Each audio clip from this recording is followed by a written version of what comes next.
who is the founder and prayer of Elamite Interfaith Movement. He is a queer historian and researcher who is doing his PhD in history from the University of Goa. He has a certificate on healthcare barriers for LGBTQ plus people with disabilities from Stanford School of Medicine. He had co-organized the first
Thank you very much for the kind introduction. So my topic is on this, as Father had already said, is about the history of the cures, especially in the early modern India, early modern Catholic Church in India. So what I would say here is that you must have had some awareness regarding what is homosexuality, what are the various gender as well as sexual identities over these sessions. So I will go to the historical part. I mean, homosexuality is not a new topic being dealt by the Catholic Church. If you see the Catechism of the Catholic Church, 2357, it has taken great variety of forms throughout the centuries and in different cultures. So we need to understand how the Church treated the cures in the past to better understand the present scenario and to work towards a prosperous future. So, what was the form which was dealt by the Catholic Church in India, especially during the 16th to 18th centuries, that is the early modern period, which was characterized by the arrival of many missionaries from Europe. And the most dear of us, we know very well, Saint Francis Xavier. So, this city of Goa, Siddharthi Goa, also known as Rome of the Orient, or the city of Saint Francis Xavier, Goacha Sahib or Saibacha Goi, in Konkani we call it, and it is also the cathedral of the Archdiocese of Goa, is an important center for the early modern Catholicism in India, as well as unfortunately, it was also the center of the persecution of the cures in the Orient. So where is this old Goa located? Have any of you been to old Goa? You can tell, yeah, many of you must be knowing about that. Perfect. So this is a map showing where old Goa is located. This is a church of Bom Jesus, where the relics of Saint Francis Xavier. He is the patron of the missions in the worldwide Catholic Church. His relics are located over here. Then now comes the question, why to write cure history? Why we should write? You can give a lot of intellectual explanations. I want to do that. Yes, fine. But beyond all these explanations, writing cure history is also an act of resistance against the heteronormative society, which tries as much as possible to create a cure-free society by erasing all forms of cure existence. We existed, we exist, we will exist, whether you like it or not. So, what sources were used for this study? Of course, sources from Portugal, Brazil, and Goa. Many of them are in Portuguese, as well as in Spanish and other languages. And from that sources, the cure history is being reconstructed over here. So what was the term? Today we have LGBT, SOGI identities, cure. We have got a lot of terms now. What were the terms used during that time? sodomy was the term which was used. Sodomite. Sodomy was a term denoting all non-procreative sexual acts. Then sodomitas, sodomites. Sodomita, incorrigible. Like, people with deep-seated homosexual tendencies. Like, so fanchanus, this was a term which was used especially in Goa, that is in Portuguese period as well as in Iberian nations. Then molise, it used to refer to female homosexual behavior. So Catholic Church and cures in the past, how it was. So I want to mention a Catholic Catechism of the Catholic Church 2298. The point over here is that in the times past, cruel practices were commonly used by the legitimate governments to maintain law and order, often without protest from the pastors of the church, who had adopted in their own tribunals the prescriptions of Roman law concerning torture. Of course, it was a bad times, but we can always hope for something best. So some of the voices silenced by the church. So if you see on October the 1st, 2024, now the synod, it's a touch of synod which is going on. The Pope Francis acknowledged that Catholic Church must first acknowledge its sins and ask for forgiveness before it can be credible in carrying out a mission of Lord Jesus Christ entrusted to the church. So in the early modern era, the Catholic Church created stigma, terror, and fear around the same-sex acts. The hatred was justified through religion and carried out through the institutions of secular justice and Holy Inquisition. Some of the pictures you can see. So, queer people were often arrested and imprisoned, put to inquisition, goods and assets confiscated, admonished, publicly flogged, and disowned by their own family, and condemned to death, and burned alive and made into dust. Their families were shamed for generations and degraded us and made us galley slaves. The first recorded persecution of homosexuality in Goa is recorded in the year 1528. So, and 1559, Viceroy Braganza had burned alive 5 men for sodomy publicly in Goa, which spread fear and terror in the city. Between 1560 to 1623, the Catholic Church Tribunal of Goa had registered around some 120 cases of sodomy, out of which 12 were burned alive. And many others underwent lot of persecutions which I can't even say. For example, many of the slaves were made as galley slaves. I mean, you need to row and paddle the ships all throughout your life. And you need to always carry a penitential garb around your neck. So people will ask, what type of sin you have done? The other things I don't have to even explain. You can imagine the best. So Catholic voice that resisted, even though the colonial times, the Catholic Church was in alignment during that time, of course, the resistance came from the Catholics themselves. First one, sodomy is of noble generation. Don Antonio Ramirez Castelhano, he was burned alive in 1612. He proudly and openly said before the authorities of the Goan Inquisition that sin of sodomy is not of the people of low fortune, but for noble lords of the noble generation. Compared with what Freud, the founder of psychoanalysis, said some centuries later, in a letter in 1938, many high respectable individuals of ancient and modern times have been homosexuals. So Freud had voiced that in 1938, but our Antonio Ramirez Castelhano, who was arrested by the Goan Inquisition in 1612, had voiced that at that time with so much courage. Not just that, when he was arrested, he even mocked the authorities, saying that you haven't checked me enough. Then the authorities asked, what are you saying? Just check my hat. So in that hat, under that, he had kept a veil in which a portrait of an young man was drawn. And who was that young man? He was his lover. So a sign of pure love, same-sex love, was expressed even during that time, though the voices were completely made into dust. So he was burned alive by the church and state in 1612 at Old Goa. Another one voice. So this is how they were, they were dressed for this Inquisition and done. Then men are naturally inclined to sodomy. It was done by, this statement was given by, not just by a layman, he was a Reverend Father Gregorio Martins Ferreira. He was Dean of Oporto Cathedral in Portugal. So not just that, he said that it is doctrine of sodomy is it is a natural inclination. He said it's something natural, but that's the thing. But during that time, the church was saying that it is a work of devil. which was like, which was doing this, creating these desires. But he had a different opinion. He openly appreciated beauty in men, even going so far as to make songs and sing them to the accompaniment of his guitar. Of course, he was arrested and exiled to Goa. And in Goa, he was kept in the prison of Aljube. It was known as the prison of the Archbishop. No longer, we don't have any other ruins of it is there.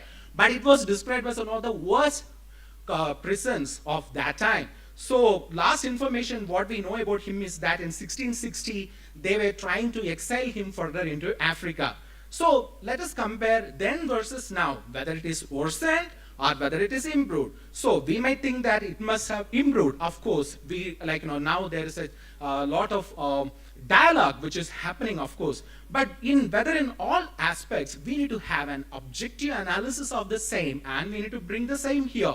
So those who do not learn from history are condemned to repeat it. So only same-sex non-procreative acts are sinful. Actually, if you see the records of the Goan Inquisition, there's a case called Rodrigo Ruxu. He was arrested for heterosexual sodomy. When heterosexuals commit non-procreative sexual acts, it was considered as a sin, as well as it was considered as a criminal offense by the church, and they were persecuted. This is the case from Goa. There are other cases from Sicily where the heterosexual sodomites were burned alive and they were condemned. That is also there. So what happens is that now the Catechism of the Catholic Church, which still maintains that these acts will close the gift of life, why this space is left out in the catechism created by Pope St. John Paul II and Benedict XVI, of course. Priesthood is only a heterosexual privilege hereafter. That's a question. Of course, in 2005, that kind of a statement, that kind of a document was made by Pope Benedict XVI. But in the early modern church, that kind of condition didn't exist. As long as a person maintained his celibacy, he was allowed. We don't find any information from Goan archives, but in Spanish Inquisition, we have a case of certain Maldonado, who was a public fanchano, means he was a cross-dresser in the public. He used to dance in the public, but later he said, I want to enter priesthood. Later the priest had accepted him and taken him to the seminary. That time, even during the time of persecution, that was possible. Today, it has been given a full stop after 2005. So, in Benedict XVI, also on 16 September 2009, he gave a general audience on Saint Simeon the New Theologian. What Saint Simeon the New Theologian was a monk as well as a priest, what he has written about himself, I have also been a sodomite in deed and desire.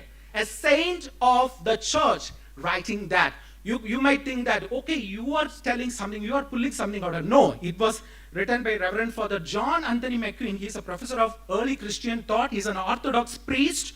So he's a theological faculty in Oxford University. He is writing this.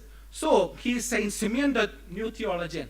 What would have happened if this ban were during that time? Whether we would have seen Saint Simeon becoming a monk and later attaining great heights? Question mark. So, if heterosexual men were alone capable of effective maturity and spiritual fatherhood, at the 2005 document is mentioned, what about this saint, Saint Ignatius of Constantinople? His feast is going to be on 23rd of October, one day after our program is over. So, he is described as a eunuch. He was a castrated man, but he was called as patriarch, father of one lung of Christ, two lungs of Christ. That theology has been made regarding the Eastern Church and the Catholic Church. So one lung of Christ was headed by a patriarch who was a eunuch. And in the Byzantine society, these eunuchs were considered to be a kind of third gender. The research of Penrose had explicitly made this available to us. So you can see his depiction over here. He is totally without beard. See, that's how eunuchs were represented during that time, beardless, in Byzantine society. So, whether all homosexual acts are acts of depravity, Catechism of the Catholic Church suggests so. But what about the early modern Catholic Church thought? No, even in the early modern Catholic Church, thought different homosexual acts, different kind of punishments. Though it considered all acts as sinful, But the death penalty is reserved only for perfect sodomy, which is anal intercourse with emission of semen inside the rectum. That is the only condition in which a person is subjected to death penalty. All other acts were greatly tolerated. So this is a real fact, because we have got another one case also from Belay Monastery dating back to 1690s.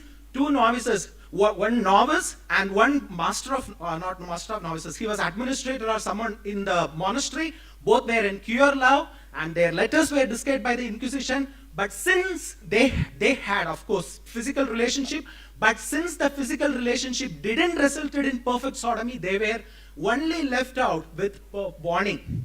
So you can imagine how the church thought that time, and now how it has changed, whether it has improved or worsened. You can decide. So attitude of penitence and reparation is very much essential. Pope Francis said, how could we be credible in mission if we do not recognize and acknowledge our own mistakes? So this is the attitude of penitence and reparation, which should be the garb of us when we have discussion or dialogue with the LGBT community, especially from the Catholic Church. So, cure contributions now. Can we exclude or erase cures from early modern Indian Catholic Church? Of course not. Who founded, which was the first Latin Catholic diocese in India? Quilon, yeah, of course, Quilon, dating back to 1323, during that time. But the first archdiocese, Latin Catholic archdiocese, is Archdiocese of Goa, founded in 1557, between 1558, at the request of King Dom Sebastião of Portugal. And he was the one who founded the Seminary of Goa. And you can see that here, in Cathedral, Rochelle Seminary, and all these places were found by him. But what was his sexual orientation? Sebastian was merely asexual. He didn't have any interest towards women. See, historical documents. A cure had laid foundations for the early modern Catholic Church in India. So we cannot remove that, what is written in the golden words of history. Then, if you say mission of Saint Francis Xavier and cures, we say Saint Francis Xavier went to Japan. Of course, who went and received him? There was, the first church in Japan was established in Yamaguchi. The lord of Yamaguchi was Auchi Oshitaka. So that this is his representation. Auchi Oshitaka, before him, Saint Francis Xavier came, and Auchi Oshitaka asked, what are you going to do? Explain us about your faith. Then Saint Francis Xavier was explaining everything, and at the point of sodomy comes, Saint Francis Xavier said, how the church taught regarding sodomy during that time. He spoke that, and Auchi Oshitaka became visibly distressed that he said, Father, please leave my court. Then, after that, Saint Francis Xavier came second time. This is recorded in history. This is not my imagination. If you have any doubts, see the works of George Trumer. He has made that perfectly clear. So, in that, when he came back for the next time, Saint Francis Xavier didn't use a homophobic language or something over there. And at that time, Auchi Oshitaka gave an old Buddhist monastery for his use. That became the first Christian structure established in Japan. And not just that, he gave protection to Saint Francis Xavier to preach Christianity in his kingdom. See, there's a cure point in associating how the church extended to the ends of the earth without the help of the cures. Whether that would have been possible? No. Then, how, that's the thing. Then there is a recent miracle, which I would say, recent miracle in which a cured person with whom, that's the thing, I had spiritual counseling. He shared me that he was in love with another boy. But you know what happens in Indian societies? That boy, of course, he was in good times, in love, and then he married. He's going to marry another girl.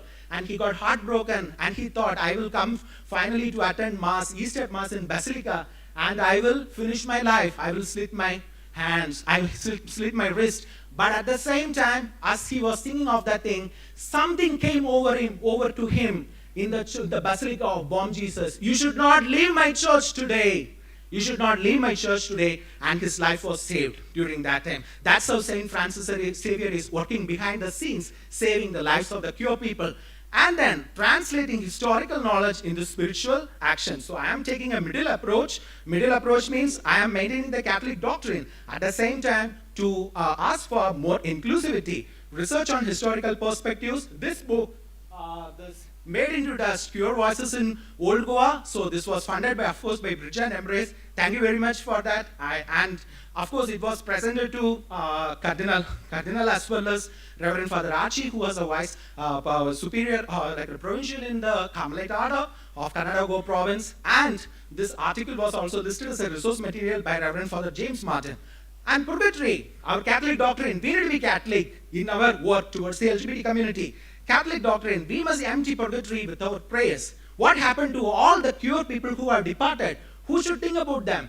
We need to pray for them. That is what a Catholic sense should be in us.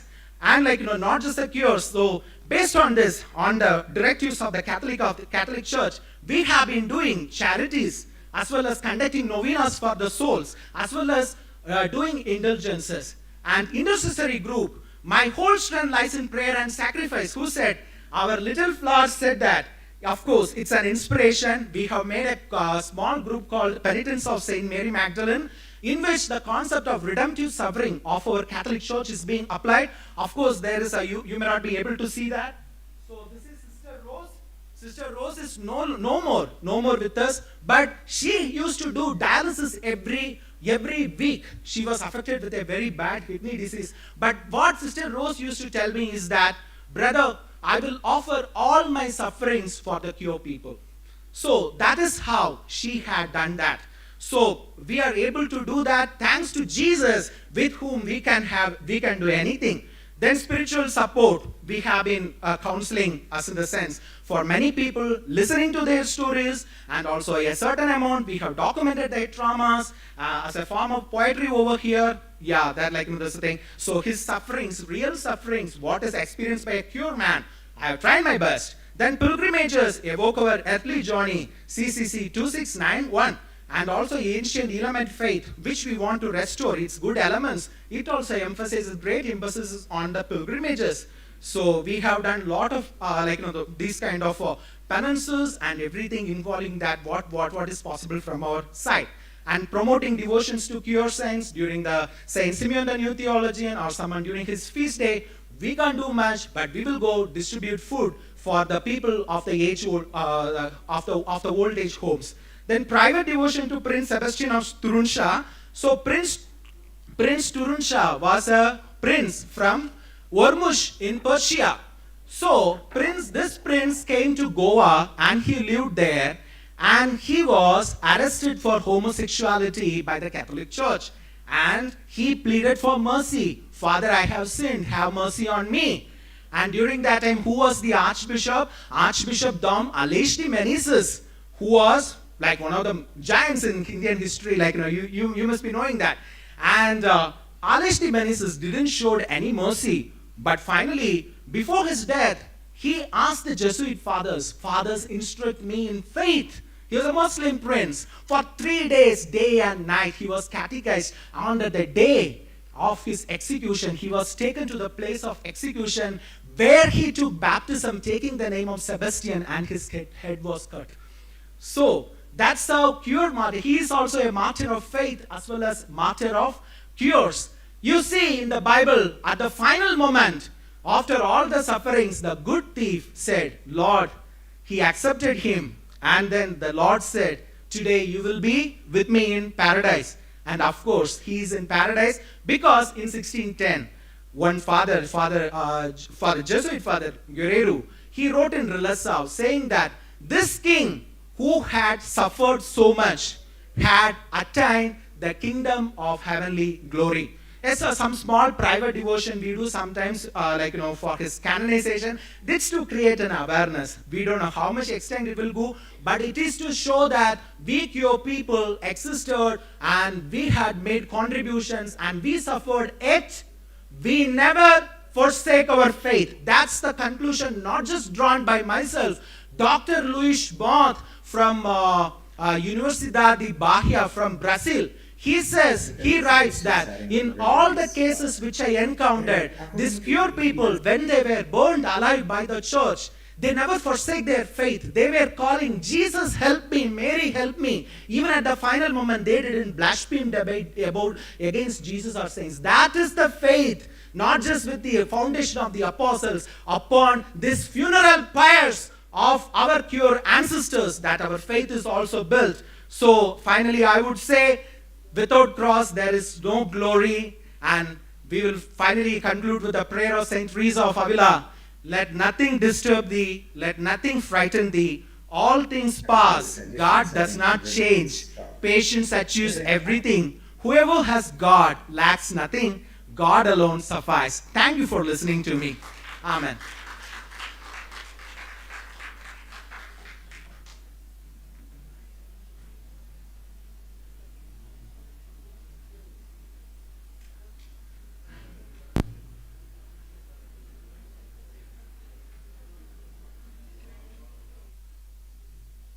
Thank you, Reverend John Marshall, for putting some fire. Otherwise, we have been cold too long.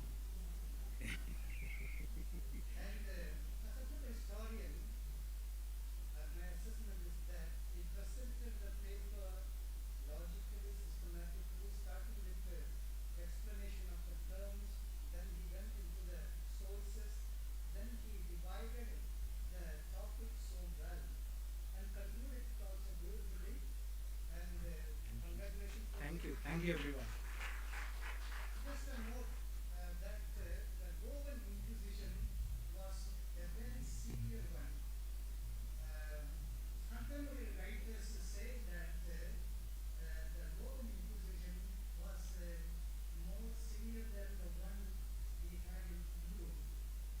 And it dealt with all kinds of heresies, all kinds of queer practices, and therefore we have nothing to hide. I'm sure there are some Roman priests here who would support me in that. So we have a lot to speak on that. Maybe I will reserve my comments to the end. Now I open the forum for your questions. You can take one or two questions. Maybe yes, there is some. You can just say you want to take the questions together or answer immediately. Please. I'll answer immediately. Yes. Okay, make your questions short, and we don't want any explanation, just to point. Thank you.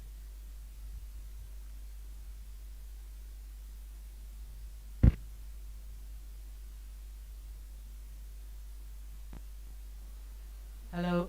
Thank you. Thank you very much, Brother John, Reverend John. I've known you for a long time, not too long, but long enough to know how passionate you are about your work and your research. So I appreciate that, and I think the fire in the belly was heard by all of us. What I wanted to ask you was, in terms of the graphic detail of the persecution of the many good people in Goa particularly, I'm sure it happened in British colonial times as well. When the transition happened, when Goa was liberated and became part of the Indian Union, to what extent do you think that legacy carried on in terms of the persecution of the gay person? Okay, thank you for this question. So what I would say is that it had created, for so many centuries, they were taught that this is sin, this is sin, this is sin, this is bad, this is bad, this is bad. Fine, sin, there is something, other doctrine which I don't want to go inside, I am not contradicting that at all. But what I'm telling is that the terror and fear with which these acts were seen, that is what irrational fear, right, which was instituted by the Inquisition, it continued. It continued continuously, saying that this sodomy, practice of sodomy or homosexual relations, whatever that may, will bring earthquakes, will bring this thing. See, all these kind of irrational things which were imported and strongly established by the Inquisition, continued that not just in Goan church, but in the church at large. So, whether my answer is this thing, is this this? Yeah. Thank you. Any other?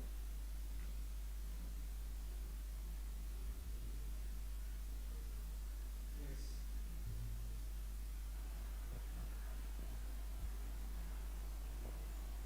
Recently, there were some about the Inquisition called by Saint Francis Xavier, the allegation against him also. Yeah. In fact, he called Inquisition because he found that Portuguese officials were involved in these immoral acts like sodomy and all, for already given example.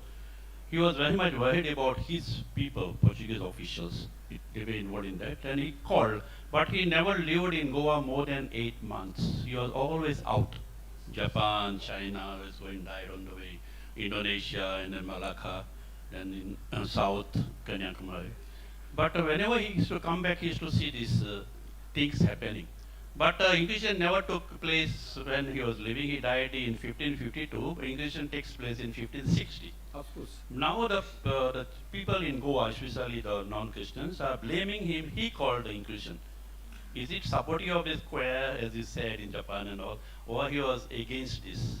Father, what I would say is that Inquisition is not a work of Saint Francis Xavier. Why I am telling is that Saint Francis Xavier was a missionary commission, and he is doing that, and he was first papal nuncio, as some historians would call him, first nuncio to the East. But what I would say is that the power or authority to bring Inquisition laid in the hands of the Portuguese monarch, not even the Pope. We need to make very clear about that, because that was a padroado system. Even here, I have mentioned, it was Dom Sebastião who made the archdiocese. You would think, how can a layperson can make an archdiocese? You can think that. Because during that time, without the recommendation of the kings, no church institution can come inside a territory. That was the padroado system. So, adoption of Inquisition is a very complex topic. Saint Francis Xavier was not the first one to call for Inquisition. And in his letter, in which he wrote, he had written from Malacca calling for Inquisition, there is no mention of Hindus, no mention of sodomites. There are only false Christians who had taken a false Christian identity, but they were living with whatever they want. Example, he went to Pearl Fishery Coast. There, this captain of the Pearl Fishery Coast, Koshmudi Paiva, who was supposed to protect the inhabitants, he was plundering their houses and plundering the native Christians, and he was trading horses with the enemy kingdom of Caiatar. So, Saint Francis Xavier automatically got enraged by these kind of things, and he said at that time, in letters mentioned, that unless and until Inquisition comes, these kind of monsters will never stop. So, Saint Francis Xavier was not the first one to call that. Even Miguel who was the Vicar General of the Archdiocese, was the first one who had called that. These people, they want some convenient thing to blame Saint Francis Xavier. That's what I would say, Father. My opinion would be. Thank you. One short question and short answer. Yeah, of course. So, thank you for your presentation. Thank you. You mentioned about the pray for purgatory, those in the purgatory, souls in purgatory. Yeah. So can you say something about it? Because we do pray for souls in purgatory, but we don't pray for queers in the purgatory. We just pray for male and female and brothers and sisters. So can you? So what I would say, this is our basic Catholic faith, in which this is a treasury of our faith, in which we have been given this doctrine which our church has been safeguarding for so many centuries amidst all the conflicts and confusions. What I would say is that everyone, Jesus died for everyone. You accept that, right? And his blood is shed for everyone. The same way, for cures are not excluded from that. When he was hanging in the cross at that final moments, as the physiologists would describe, it took lot of effort for him to say, I forgive, everything is accomplished. What is everything is accomplished? When I will be raised from heaven, I will reconcile everything. So he wants reconciliation of everyone. So we need to pray for our cured brethren all the time, not just from the past, recent times. As I had shown in the slide also, maybe it may not be visible. There is a few years back in Armenia, which is a Christian country, there one gay couple, Arsen and Tigran, they were bullied a lot, that one day they decided to go to a mountain where they jumped in that bridge. Even after that, these people were saying like they deserve it.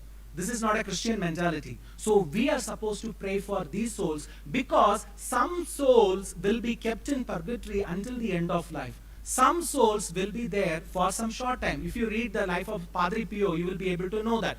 So let us continue praying for them, offer suffrages for them, do indulgences for them. And this Jubilee year, this is going to be a big celebration, because every day we can get 2 indulgences. One indulgence you keep for yourself, another indulgence you offer for souls in purgatory, for cures.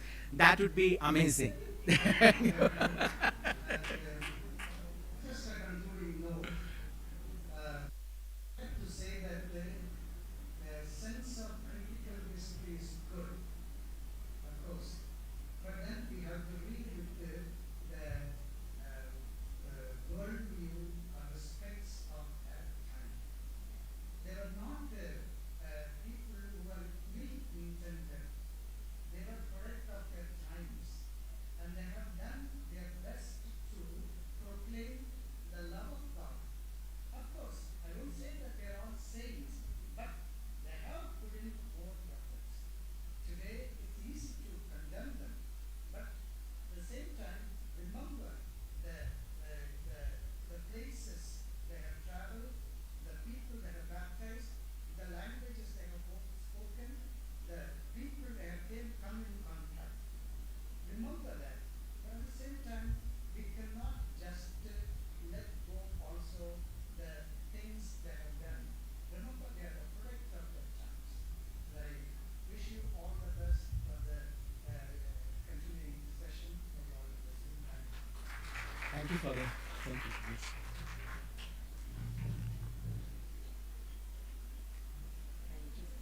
So once again, thanks to Father Jesuraj and Brother John Marshall for keeping us alive, alert and active, because nobody I saw dozing, and you have taken us down the pages of history, and I'm sure many will want to ask more about it. So be prepared for it. Yeah? All the time. Yeah. Happy to. Yes. Yeah. Yeah. Please say.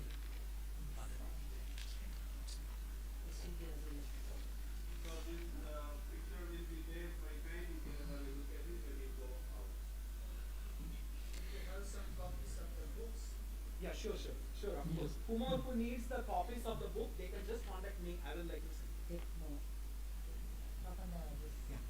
Whomever who requires any copies of the book, they can, you can ask me, like, this thing I will be sending you. Yeah, thank you very much. So once again, a big thank you. And we move on to the next speaker. We have Miss Suma Sana Suman. Sana Suman, let's give her a big hand. And as we welcome her to the dais. And the moderator,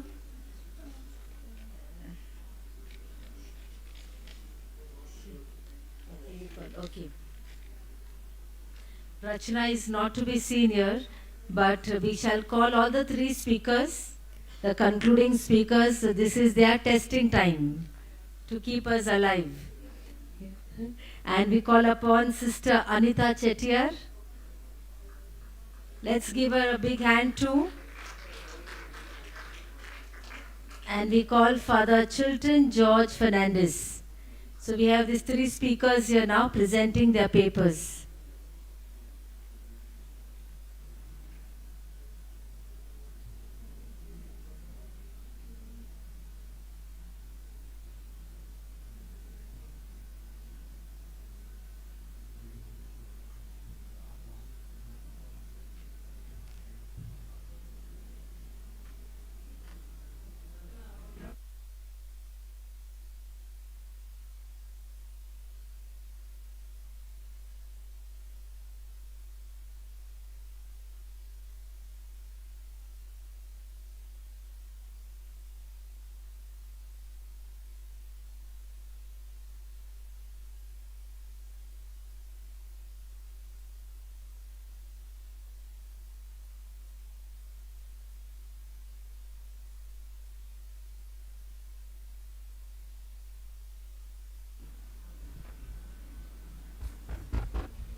Rachna needs no introduction.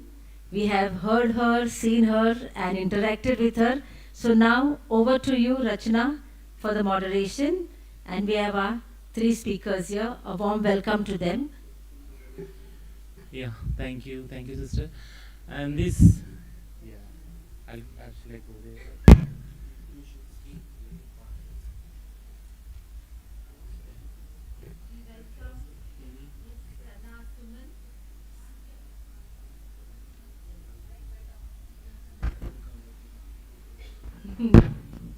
Okay, I request Rachna to welcome Miss Sama Suman. Sana. Okay, let's give her a big hand. To Sana Suman. Yes, Rachna.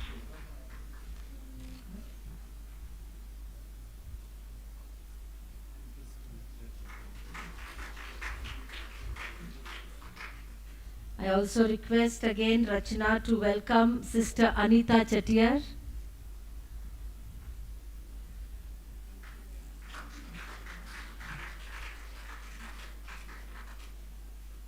And a welcome to Father Chilton George Fernandez.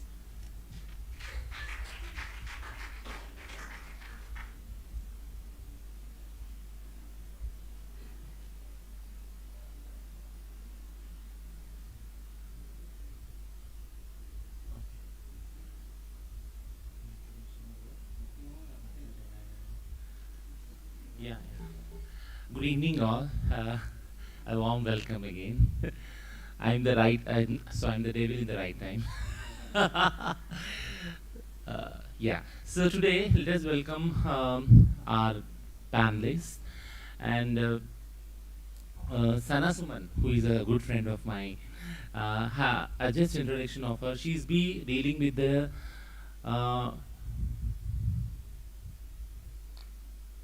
she has completed her master's. This is her introduction. She has completed her master's in journalism, and now she is a prominent transgender rights activist, community journalist, actor, and motivational speaker dedicated to advocating for the rights and the welfare of transgender community.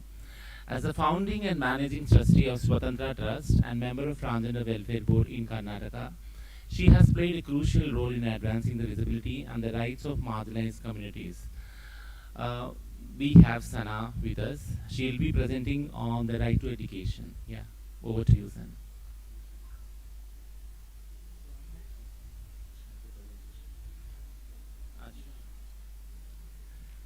Okay.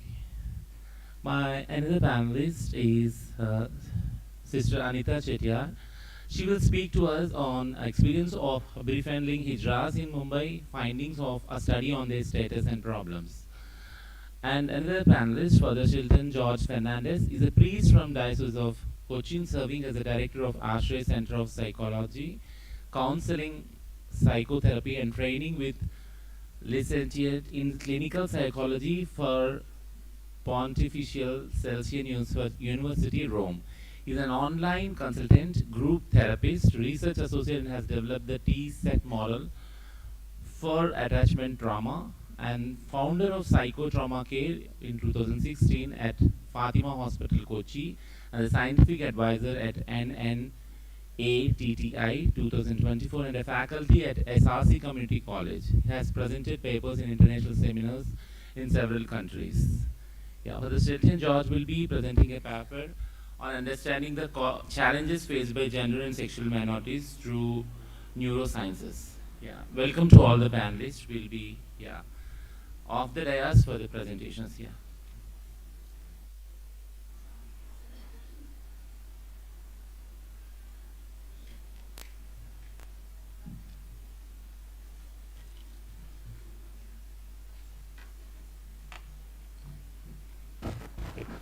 Thank you so much, Rachna.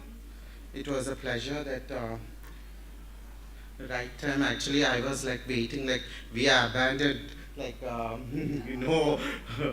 moderator. Finally, you came. Thanks.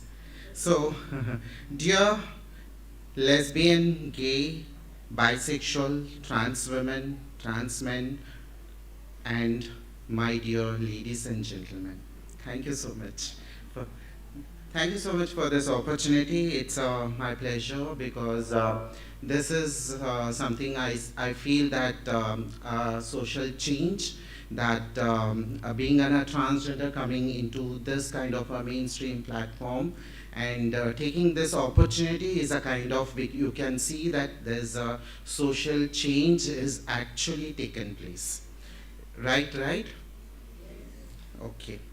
So before starting my presentation, I would really want to just give a small brief of some history. Our country, India, was ruled by who all? Before British? Kings, queens, Mughals, Portuguese, many people came and ruled. After that, British. Right? Like all the kings, Raja, Ranis, everyone went. Then who came? Britishers came. So what was the strategy of British rule? Perfect. Applause, please. So the British rule was a divide and rule. That was the main strategy for the British. They kept this strategy in the mind, and they started dividing the different minority communities. Among them, we also one of the minority communities which we've been denied from the privileges what we have in this society. So taking forward, that is the reason that when the denial of the privilege of all access in the society, we pushed into begging and IAS officer. Not at all. Begging. Okay? So that is something where you can see the two phases where in the king's ruling time and the British ruling time, you could see us in the good positions. Like we were the treasurers, we were the ministers in the Queen's Darbar and in the King's Darbar. So after that we became beggars and what? Sex workers. Yeah. So after a British rule, when did we get our Independence Day? 1947. So till 2000, it was a very challenging period. We were literally being discriminated, we were being harassed, and we were being thrown out from the families. So these were very challenging years till 2000. Okay, can anyone tell what are the fundamental rights? Anyone? Huh? Right to equality? Education? Perfect. Okay. What all the fundamental rights? To whom? A constitution talks to whom? A constitution of India talks all the fundamental rights to men and women, right? Huh? For the people, of the people, by the people. The constitution itself starts by the people, not with the man, the woman. So then people, so when a constitution itself says that all the fundamental rights are equally to entitled by all the men and women, all the peoples. So then why is denied the basic fundamental right of right to education is being denied in our country for a transgender community? Don't you feel it's a happy? You feel happy? Then what we should do? Yeah, we should fight. So I will start with one story. This has happened in my college. Can you read the title? Can you switch off the slides, please? From backside they can't see actually. Yeah. Can you read the title? Yes. So which is that red mark pointer? This one? Okay. So there was a admission time when I was doing my masters. So there was a Ramesh who came to my college, and actually he was a new student to college, and he was supposed to fill the application, college application. And this guy, there is a, what column is this? Sex column. So he has marked, there's a female and the male, and the sex is marked by the column female. But this is a name called Ramesh. Now you can also think and you will assume that, oh, Ramesh, maybe feminine character. No, he is a masculine. He is Ramesh. He is a man. He identifies himself as a man. Then tell me why Ramesh marked as F? Any idea? You will really enjoy with this answer. Huh? Nothing, I can't hear. What? No, he's a Ramesh. So now tell me one thing. I don't want to get into the sex topic. If you hear the sex word, what it comes into your mind, what does it strikes in your mind? Intercourse, sex, kissing, penis, vagina, right? So now tell why Ramesh marked F. Yes, exactly. Yes. So Ramesh is the opposite sex required. He thought college will supply a girl to have a sex.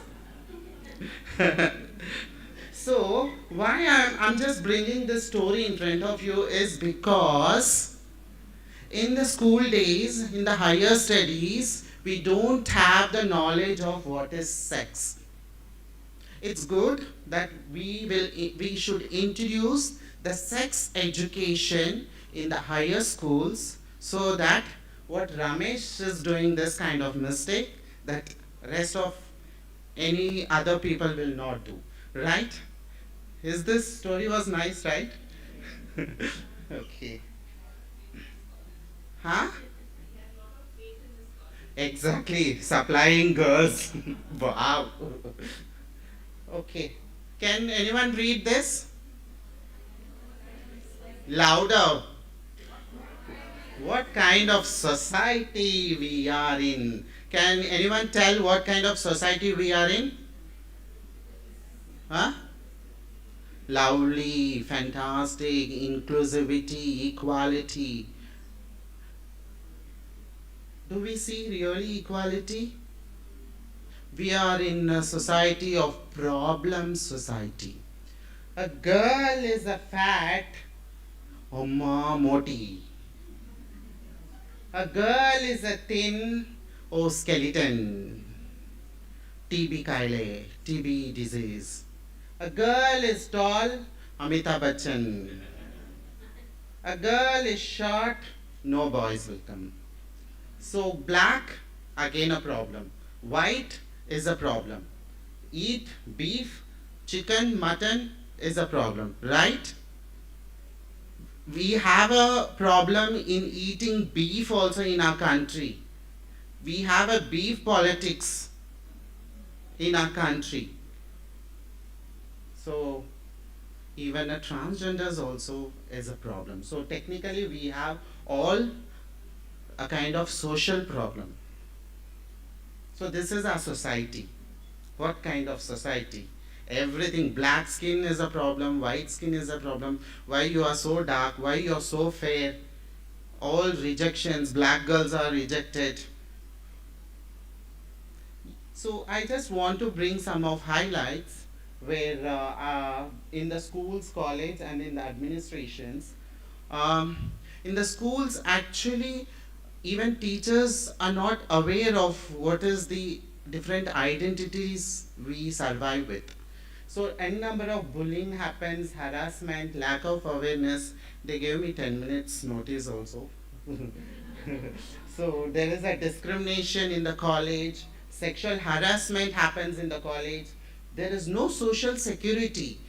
I'm a woman, if I'm being harassed in the schools and the college, we don't have any kind of protection cell in the colleges. No counseling centers.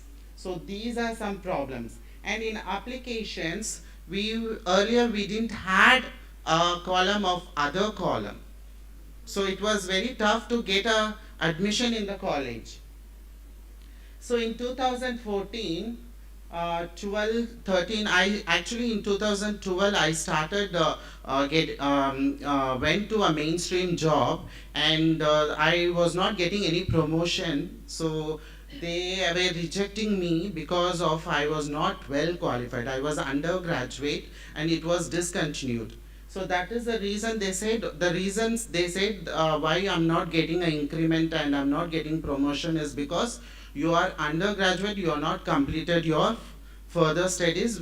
That is the reason we are not able to give you a promotion.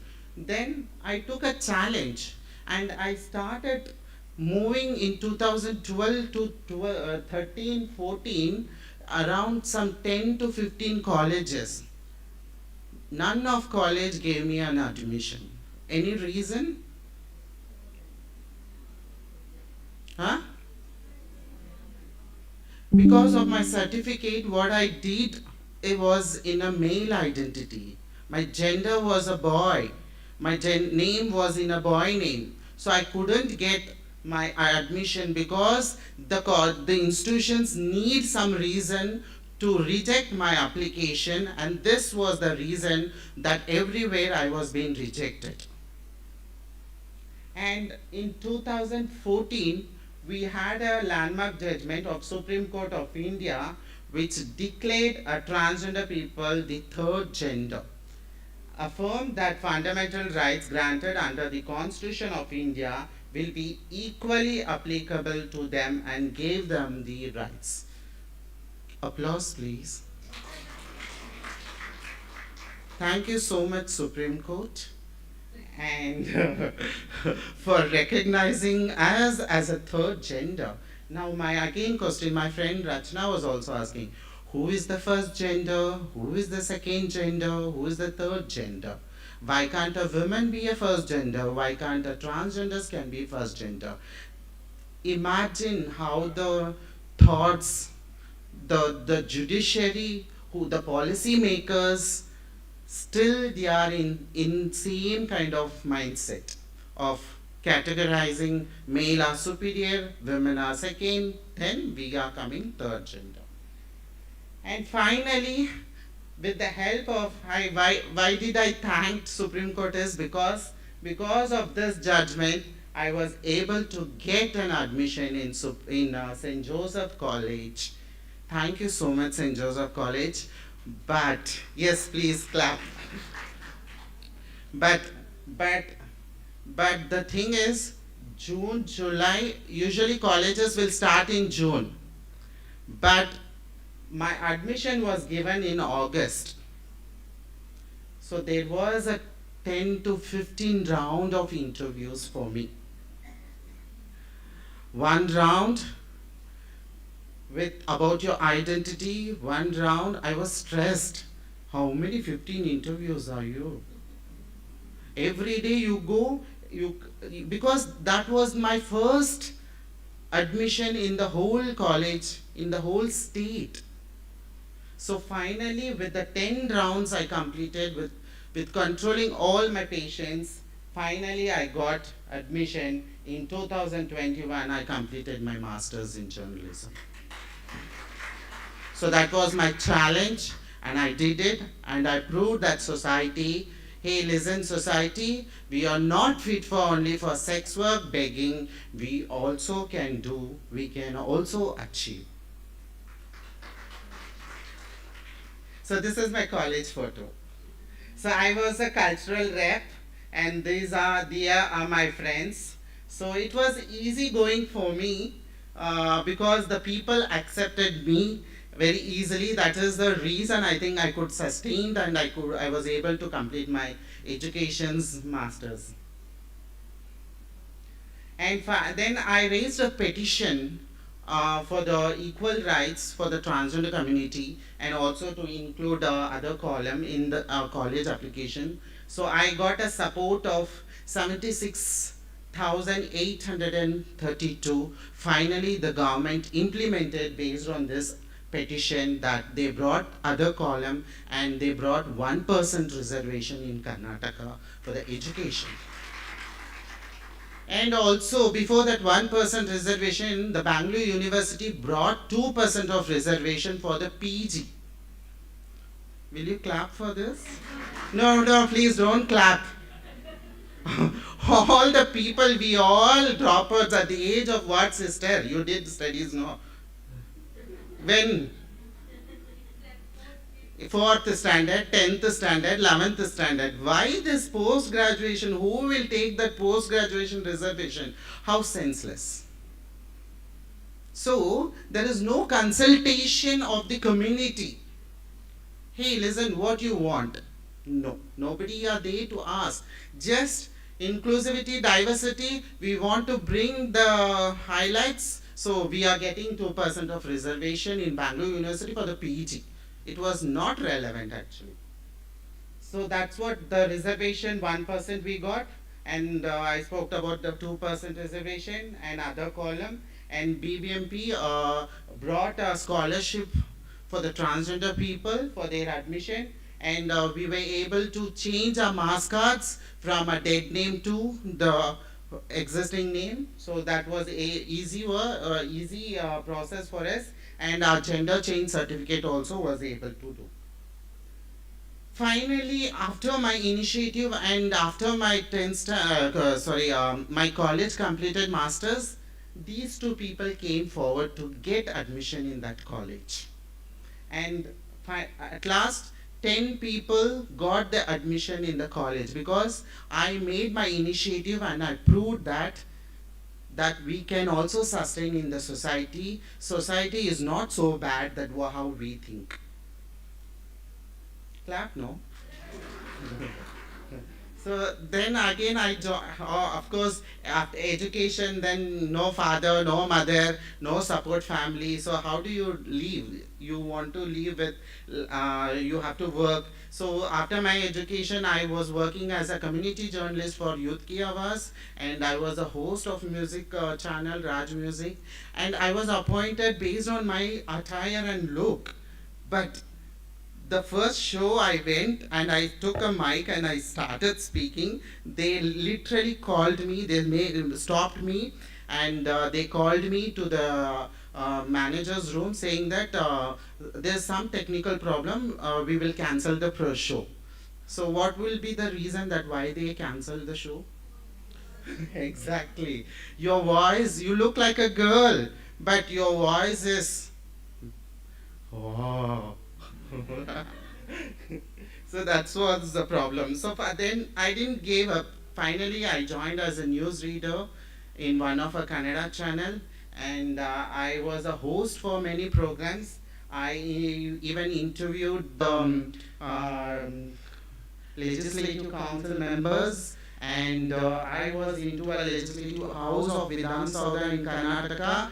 I interviewed the ministers, everyone. So that level I stepped in, next level.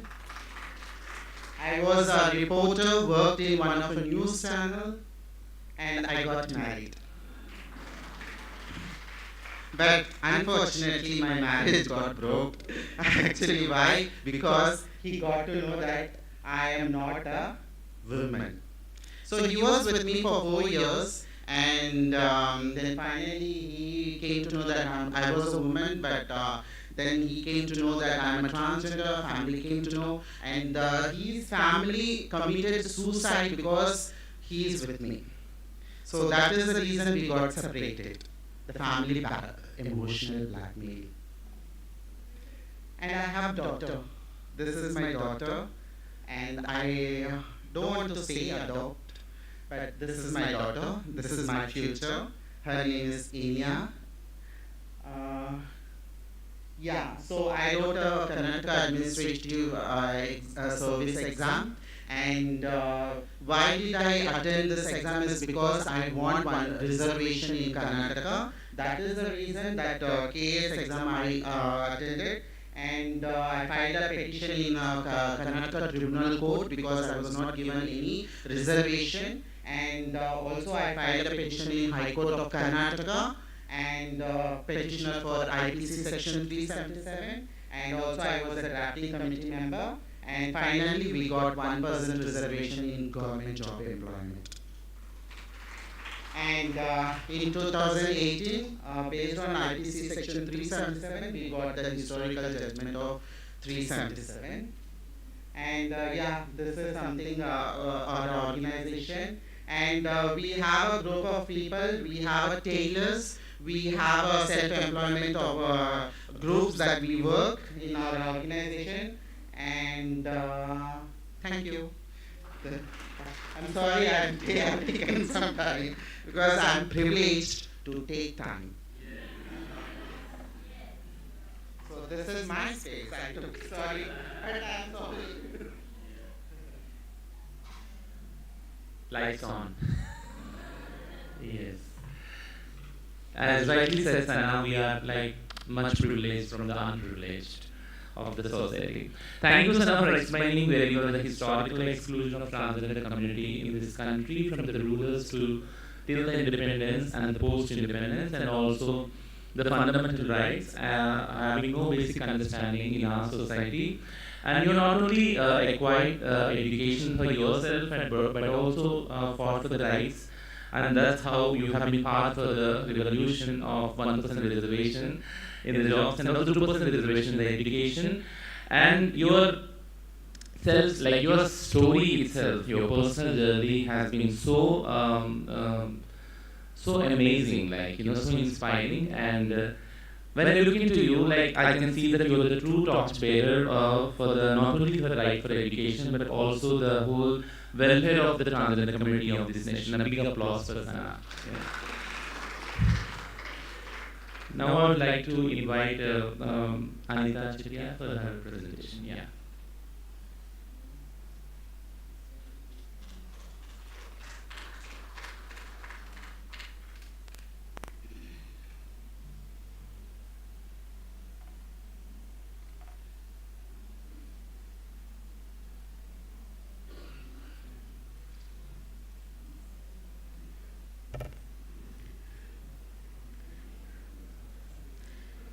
यहाँ बैठे, यहाँ उपस्थित रहे सभी मेरे माँ बहनों को पैर पड़ती हूँ, पाँव पड़ती, नमस्ते, good evening, thank you.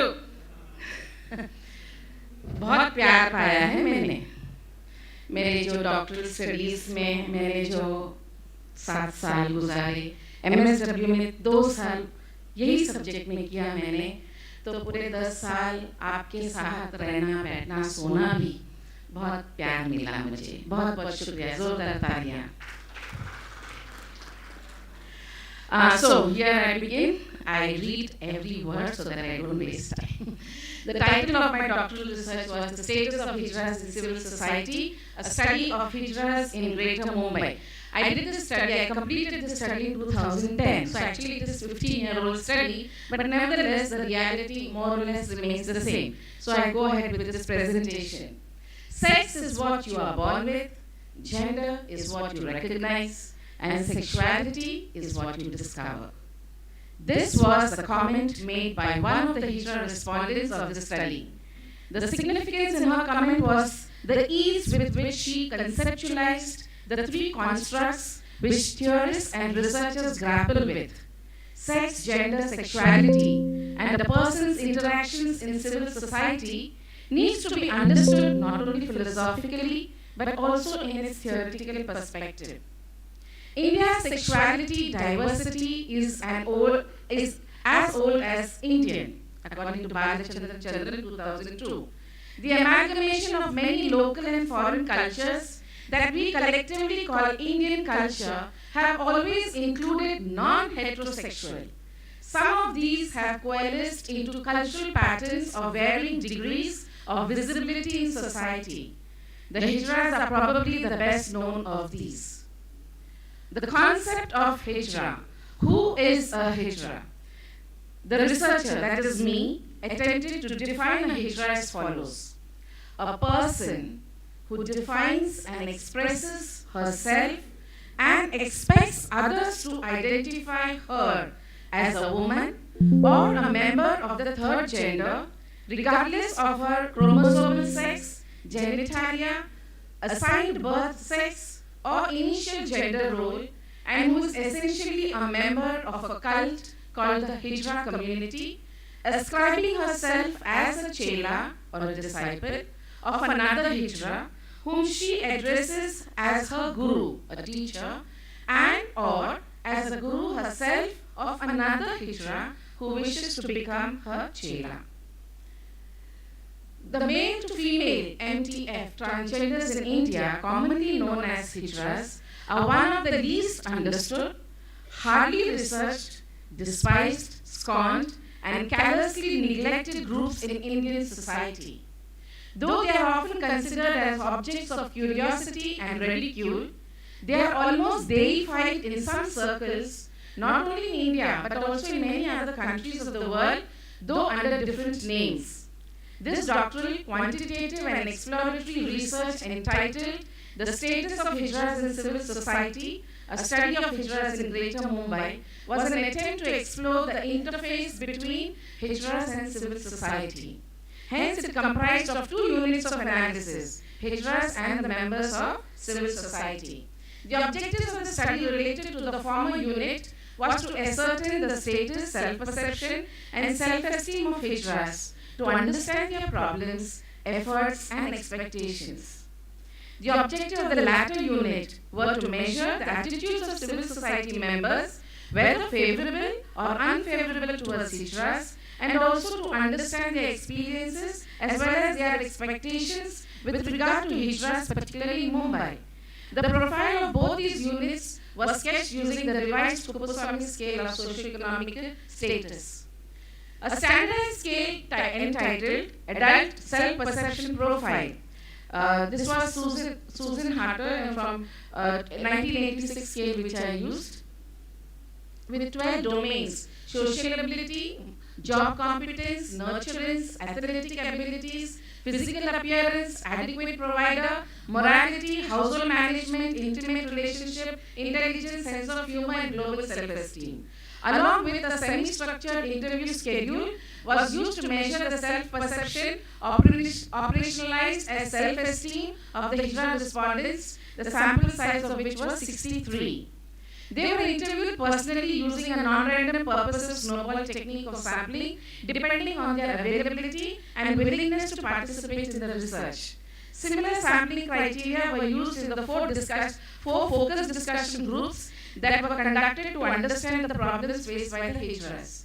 The attitudes of civil society members towards Hijras were measured using a modified standardized scale with the four subscales of tolerance, contact, morality, and stereotypes, along with a self-administered questionnaire to 112 members of civil society, including the police, health professionals, educators, business professionals, religious leaders, family members, the media, etc. A non-random purposive sampling was used to cut across different sections of the civil society. 3/4 of the Hijra respondents showed a high level of self-esteem. Of these, the majority of them scored least in the areas of athletic competence and morality.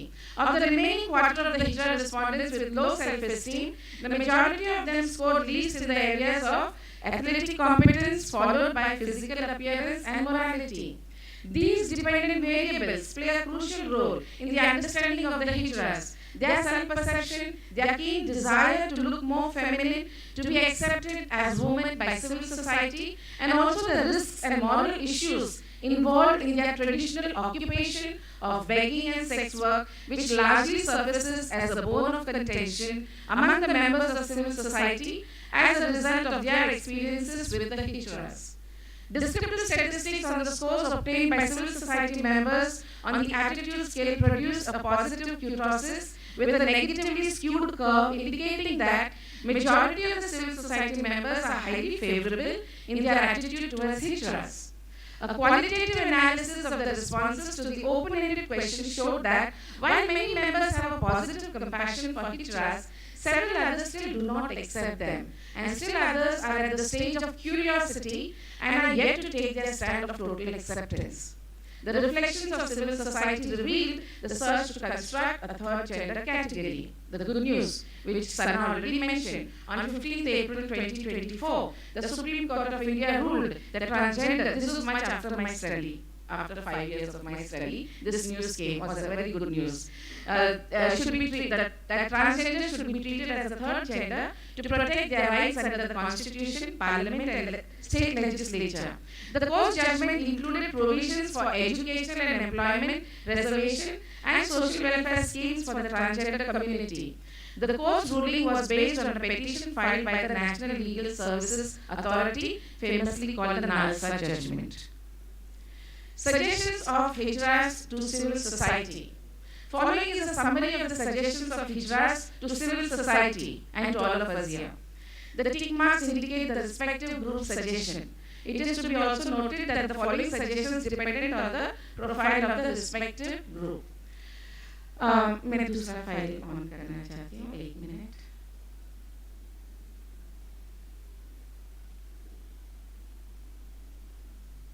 The word file.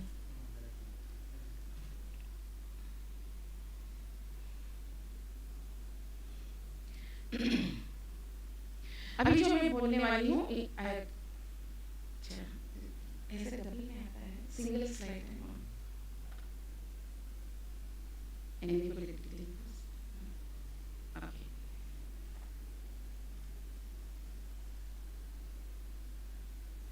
जैसे मैंने कहा था, मैंने 4 focus group discussion किए थे, 4 group Bombay के अलग अलग जगह में.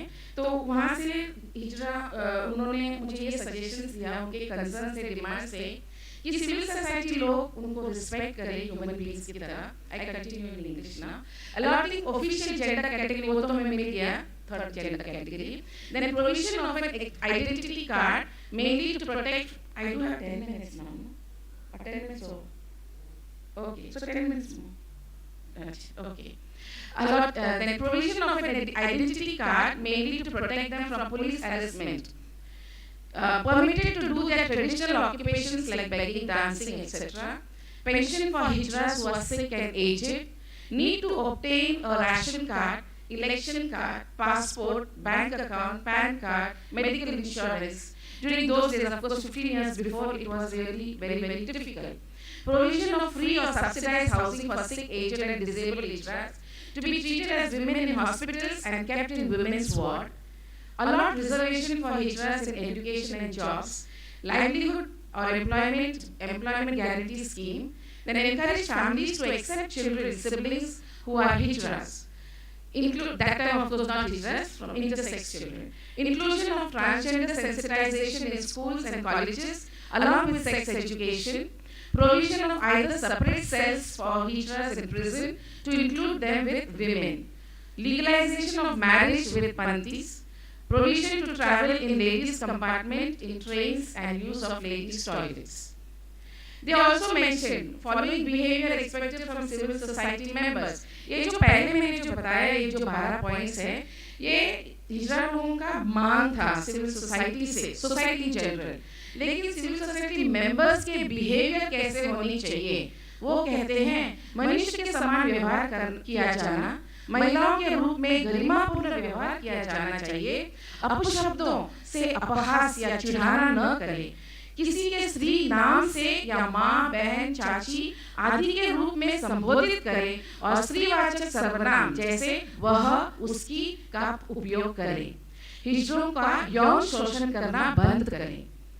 हिजरों की उपस्थिति में असहज महसूस करना बंद करें. ये मैं कहना चाहती हूँ. Stop feeling uncomfortable in the presence of Hijras. Somebody said today in the presentation, when I saw Hijra, I felt so scared, I was so worried. Why are you getting scared? They are beautiful human beings. I have lived with them, I have stayed with them. I tell you, one can feel very safe. I tell you, I cannot feel safe in the presence of a man. but in the presence of a Hijra, I am very safe. Please clap loudly. I cannot feel safe in the presence of men. I cannot guarantee that, but with Hijras, I am very safe. So we don't have to be scared. They are our sisters. Okay?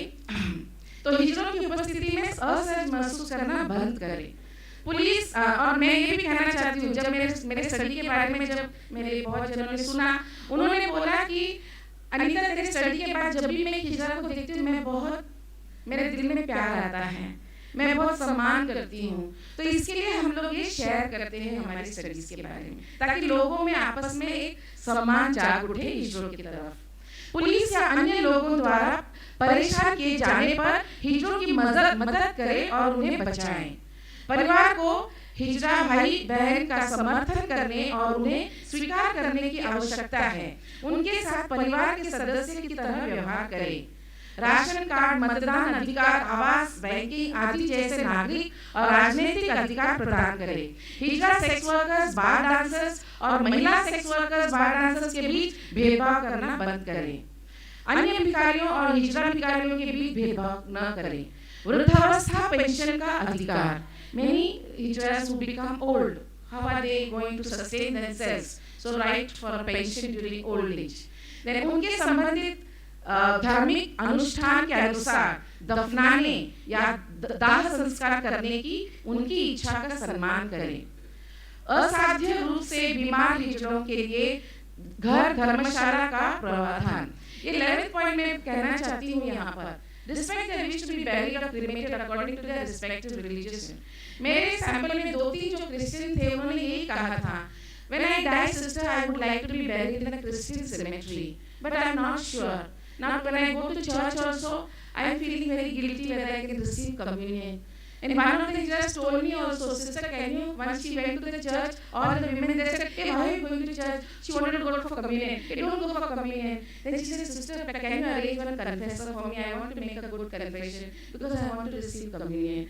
And ऐसे इच्छाएं हैं उनके. So therefore, very much there is need for the church, the priests, everyone in the church should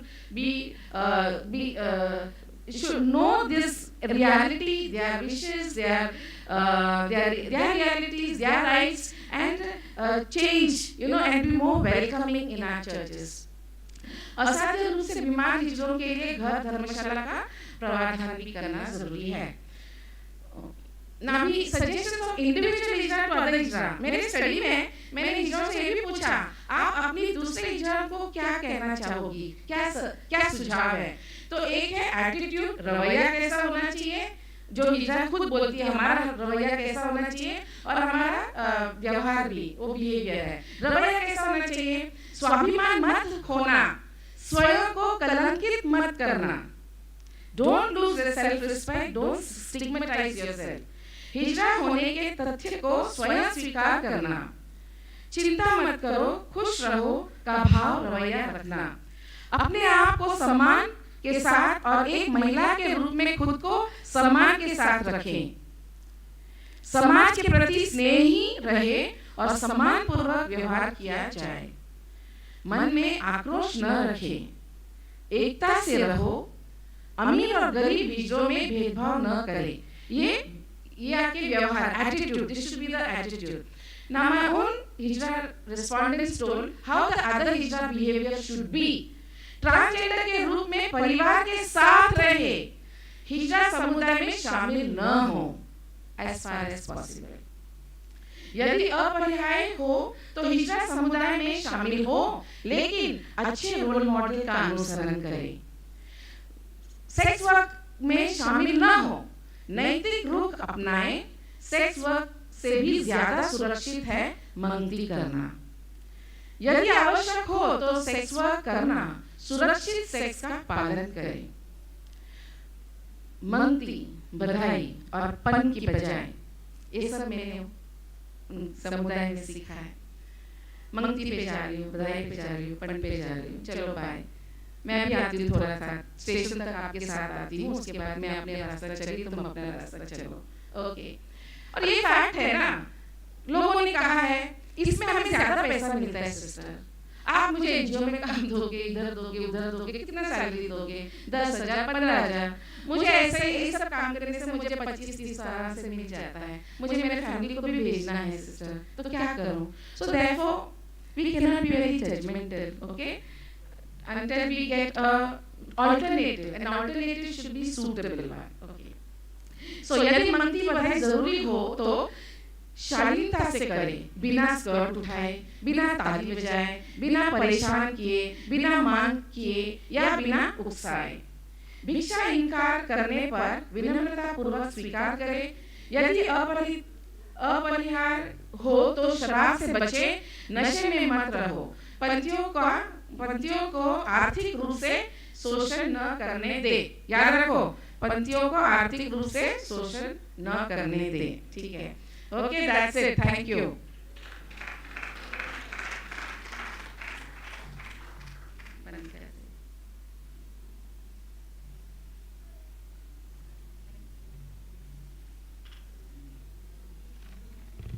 A big applause. Yeah. Thank you, Anita ji. It was such an inspiring research of you with the Hijra community of the Mumbai. Well, I explained the Hijra culture and what are the relationship with the civil society, the community living, risks and moral issues. Many of the civil society known and unknown taboos around the Hijra communities, and also put the analysis of social entitlements and expectations of Hijra from Hijra, civil society and their own communities, and also the real problems they face on the ground basis, ground basis, which are very touching, and your expectations from the research, and you have been seen, when I look into this research, it has been very good. It can be a very good campaign to the civil society on behalf of Hijra community to dispel the myths and misconceptions about the ancient community which still exists in our Indian society, and also to campaign for the equal rights of this community in our society. Thank you, and a big applause for the session. Now I invite Father Chilton George Fernandez for the presentation. Yeah.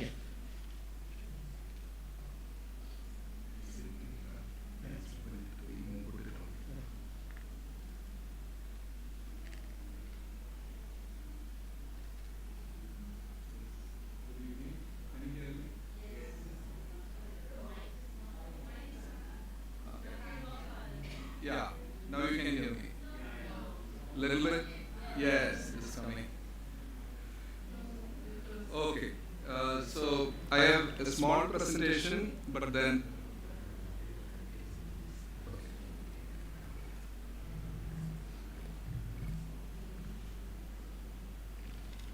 So I sit here as a healer, not as someone who has been working with the community. Yes. So I recognize and acknowledge where I am sitting, this place of great Maharashtra, where I studied 20 years ago as a philosopher. And my first guide, Cyril Lebrule, and my paper was on becoming. I met him yesterday before I came over here because I was a little tensed. I only know about what happens in the counseling room, and I have not counseled any of the community members. So I was speaking to him about my first guidance I received. It was on becoming a journey slowly, step by step. Today when I sit, I myself am emotional because the amount of harm that we do is immense. Because you go for counseling, then you have to go for another 10 counseling because of one counseling. Yeah. So I myself find in difficulty, and I find myself asking them forgiveness for my community who's doing harm. So, in one word, what I've experienced last 2 days can be put in one kind of thing which we call an attachment trauma or an emotional trauma. This is for those who are technically, if you want to know, and then you have the full paper available. So when we do sessions with them,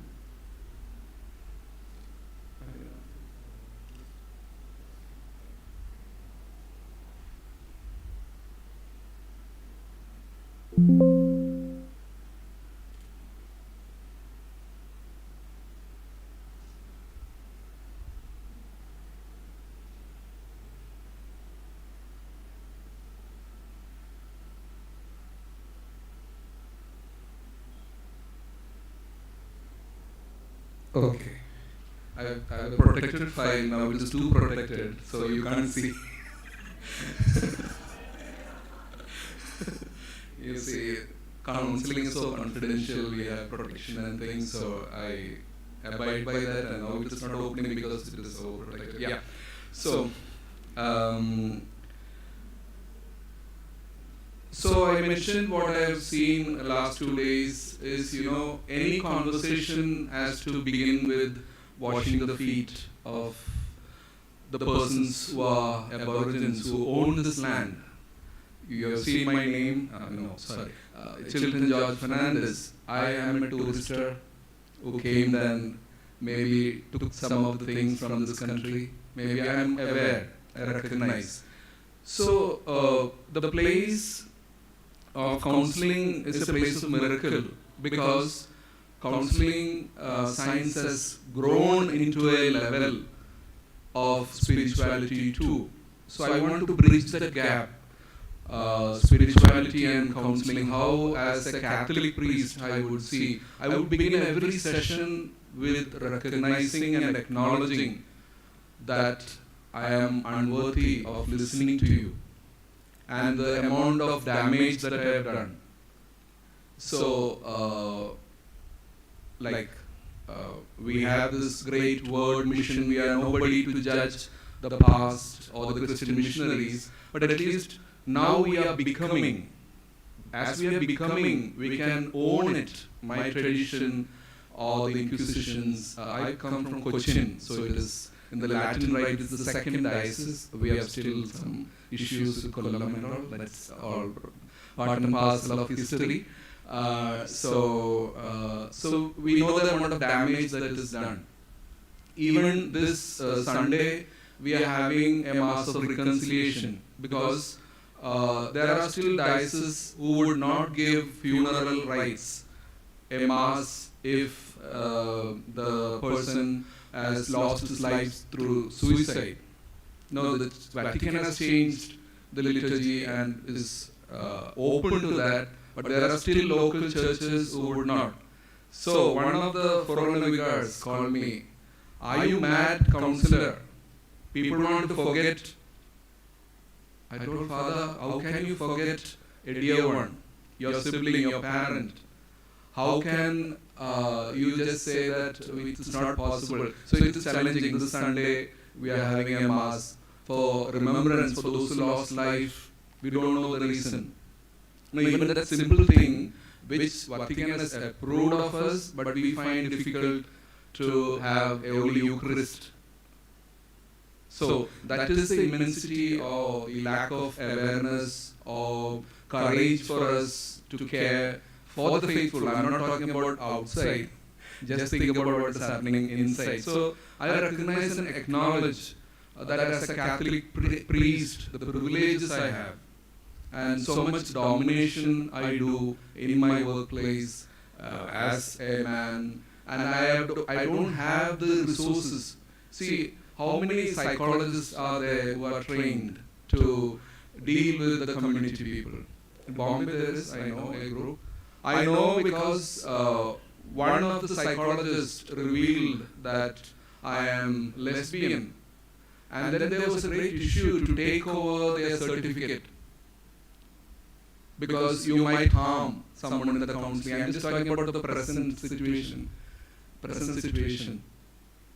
And that person was taken to court, and there was something and all, and then we told we have no right. But again, there are board members who would say that, how can a lesbian do therapy for a couple? So these are the questions they asked in the board. This is not a religious board, but then I was also a member of that. So these are the realities which you should know while we are having this synodality and meeting. Even those who are supposed like us to counsel and heal, we ourselves are not trained to handle the situation. In US, there are people who are careful.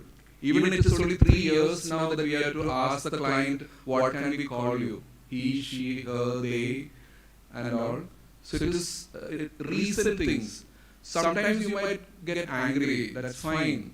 Why we have not given? Simply that we don't know. We are just learning. So as a healer, what I would suggest is, we are learning.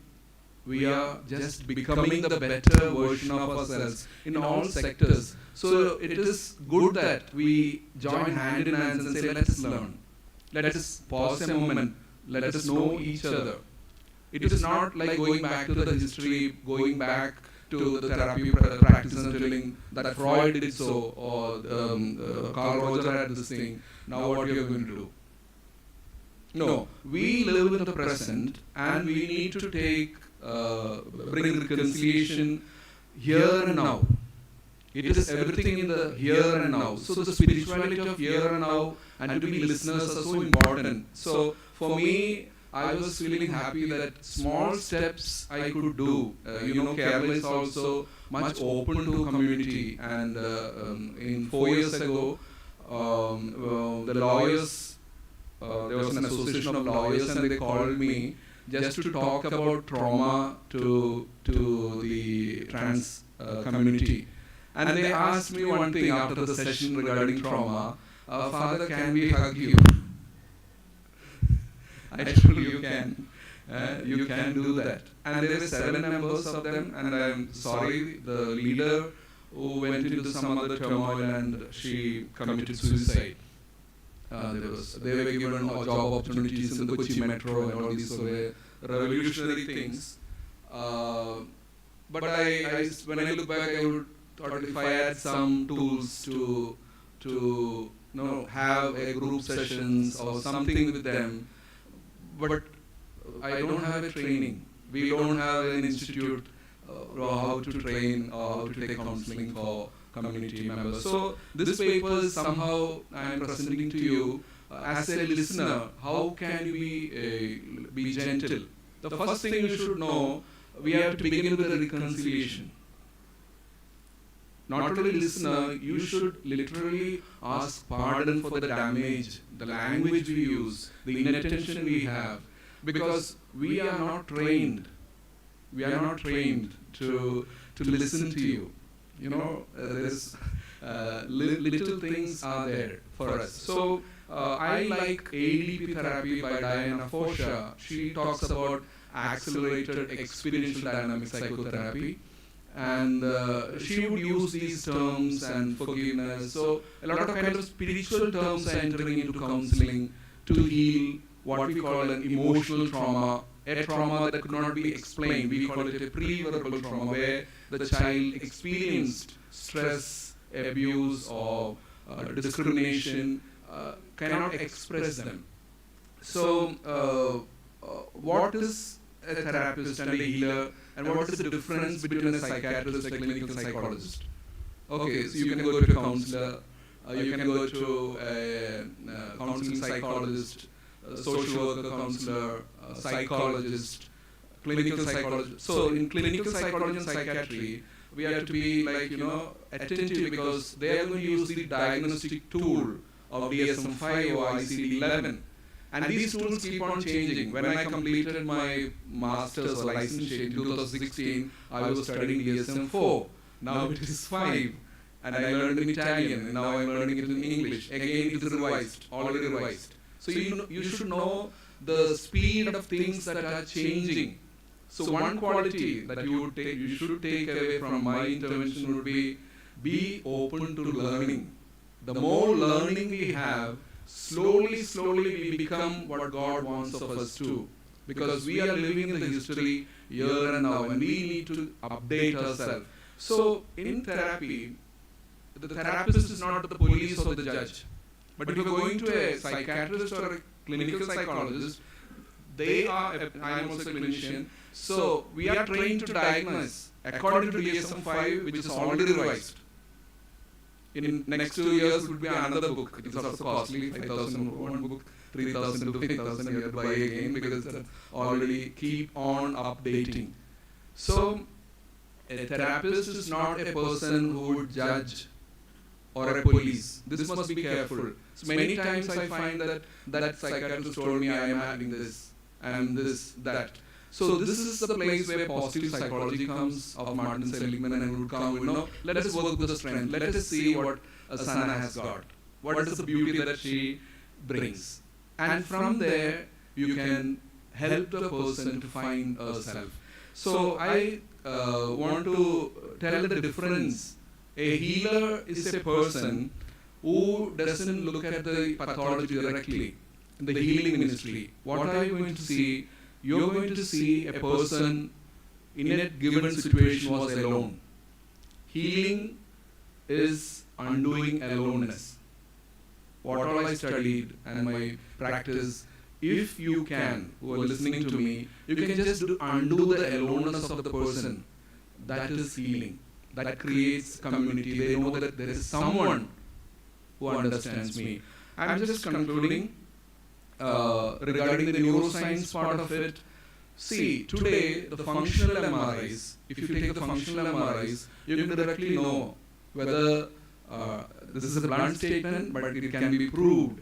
For example, if you take fMRI, that is, you're doing a verbal activity or asked to memorize something, and the brain would show the activity level. Okay, in that activity level, the courage part of your brain that should be somewhere here. It is all interconnected. If it is shrinked, less in size, for example, courage is less. What would be the opposite of courage? Yeah, thank you. Rajat, give me the right answer. What I'm looking for, your answer is also right. Covered.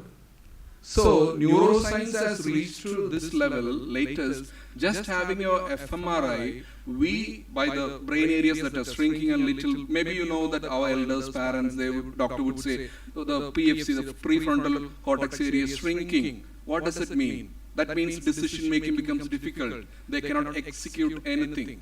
So, today, neuroscience is something like very close to God, maybe.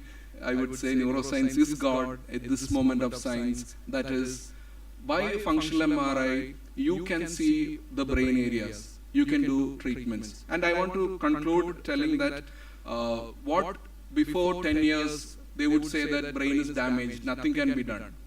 But today we talk about neuroplasticity. That is the brain's capacity to have new pathways. So that is something hope for me, that is the gospel. And where you can get this neuroplasticity, if you provide a safe space, if they have a community feeling, if they know that they have a home to go, they have someone to share, that creates a neuroplastic level. And for 6 years, that is a study showing, 6 years if you can follow someone in the community, they really can feel at home. They can live with what they are. So, concluding note, there are therapies now even to activate the brain, which I am concluding with, that is called transcranial magnetic stimulations, all these therapies. So, there are at least 5 therapies I have written in the paper. You can look into that later. According to which brain area or what function is lacking, we can enable the person to be a free person and to live for what God has destined him to be. So, thank you very much. I'll take questions.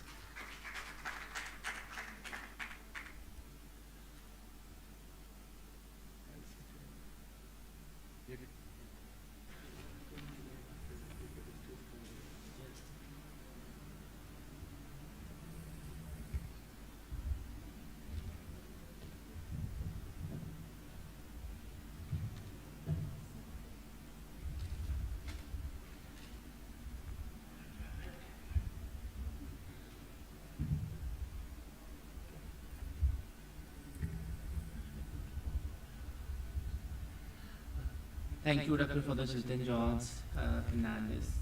It was a beautiful presentation. Especially the counseling is a very toughest job for a counselor to heal themselves and to heal others, which is the toughest thing, which to forego an internal pain within ourselves and also how to reduce the pain of others. So how to correlate and coordinate counseling within the Christian communities and how to help the LGBTQI communities on those lines, you have well explained it.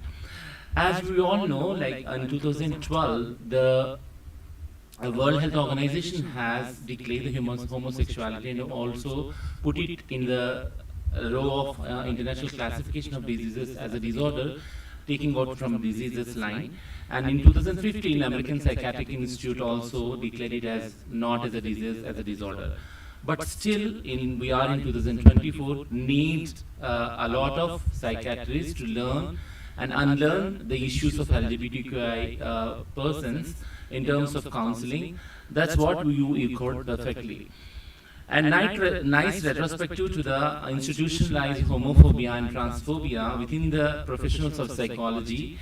Again and again remind us how we had to step down as to the humanity to give a helping hand to all these communities which are under the verge of inhumanity and who are facing day-to-day violence within the society. Thank you.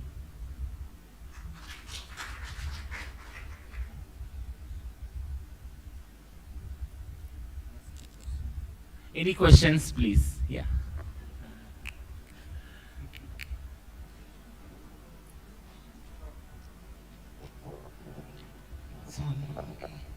Hi, I don't have any question, I don't have any comments, but based on my own experiences of living in the United States for a long time, and I'm not comparing India with US or US with India, but in my presentation yesterday when I said that I have visited a number of non-profits in New York City, some of these organizations are like a one-stop shop centers.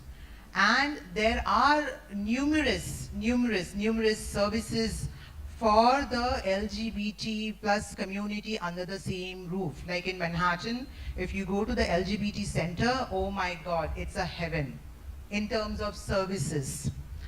And there are many other non-profits who are working for the various categories under the transgender umbrella. And when I came back in 2019, because I left India in 2000, I left for US in 2015. That time I had a very different, understanding about the entire, trans issues and LGBT issues. But when I stayed there, I came back after 4 years, and my whole understanding changed. Like I was like, there are so many policies, government policies, which are in favor of the LGBT community. And in India, where are we standing?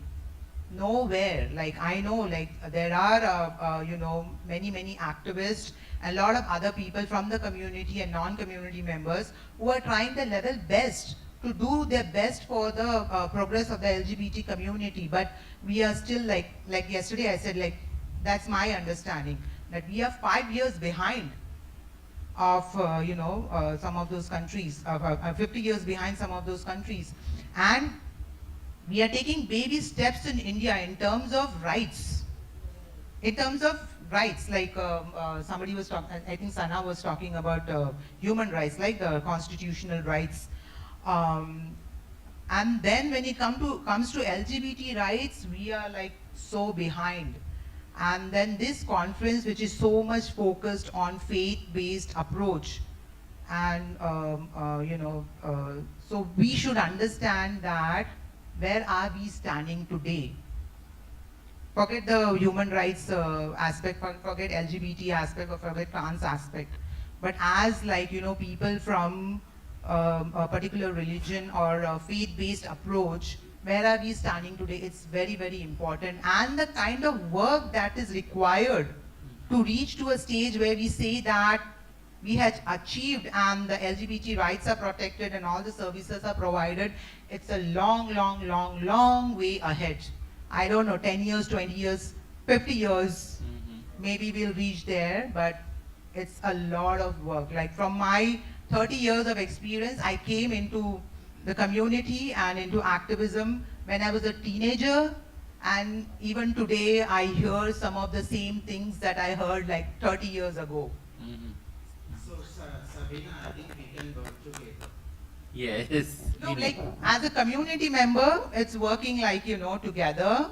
But as non-community members who are supportive to LGBT, you know, rights and progress, it's a long, long way ahead of us.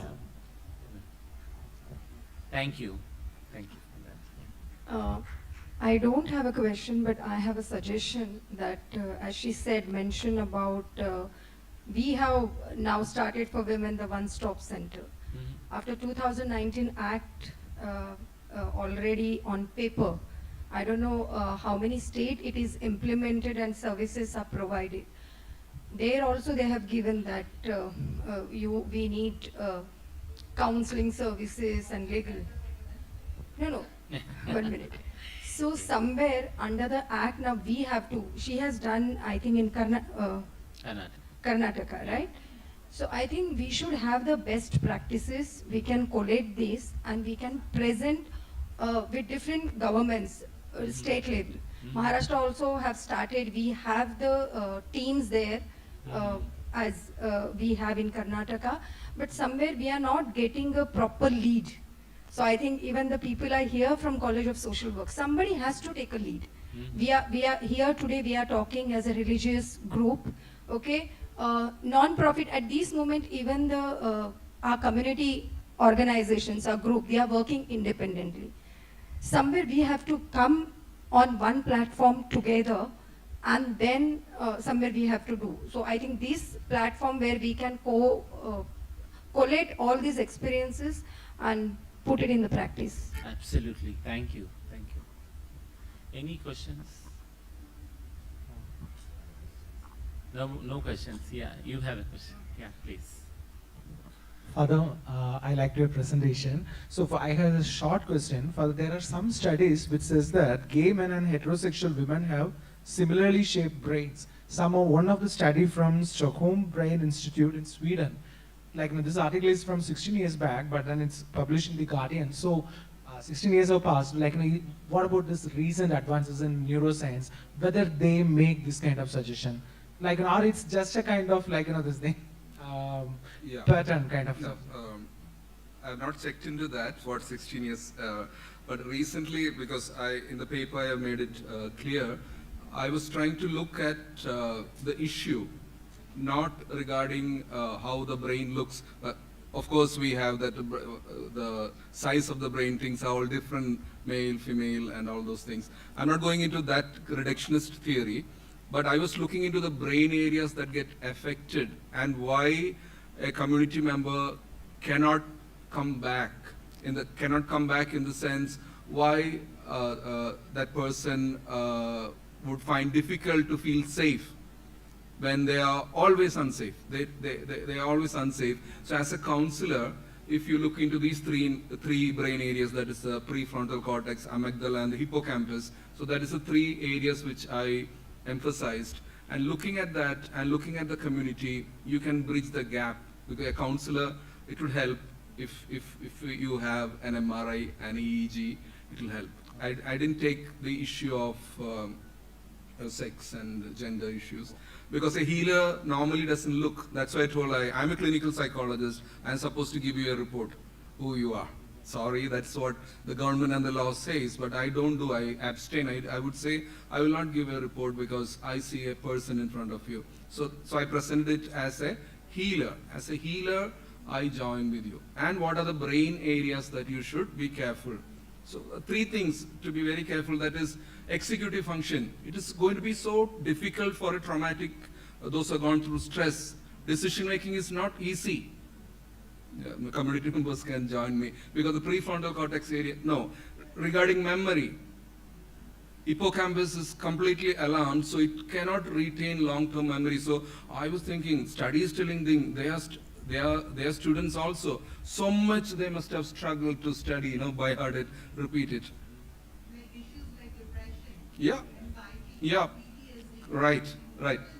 Yes, yeah. All these things, the brain is compromised for the community members. So, mood swings, that again comes to the amygdala area of the brain. So what happens, that fear and flight thing, it's always, the neuroscience says their eyes are never closed. Their ears can hear things a kilometer and above. So much attentive, they can see things even, maybe I don't know, some of Rajana can say, they can hear if the car is coming there down, some boys are running there, they can hear it.